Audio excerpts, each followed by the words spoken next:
CTK edullisempi vaimennusmatto Practic.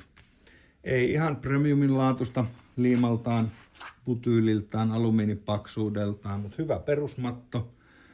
2 milliä paksua, 16 levyä, yhteensä 2,96 neliöä laatikossa. Tästä nyt tulee ulkonäöstä vähän mieleen, miltä on esimerkiksi Silentti näyttänyt joskus, mutta notkeampaa tavaraa tää on mitä se oli. Ja helppo leikata linjoja noita neliöitä pitkin.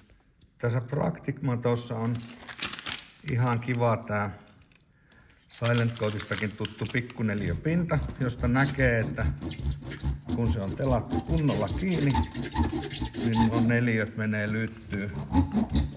Ei tarvii miettiä, että mistä se on kiinni ja mistä ei ole. Ja maton pintaan saa merkittyä sitten ihan tälleen vaikka saksella painamalla, niin pystyy tekemään linjoja mitä pitkin leikata. Ja leikkaaminenhän on ihan yhtä simppeliä kuin kaikkien aluputyylimattojen, eli helppo leikata, taipuu muotoihin ihan ilman lämmittämistä. 69 € laatikko, tällä hetkellä edullisin vaimennusmatto meidän valikoimissa.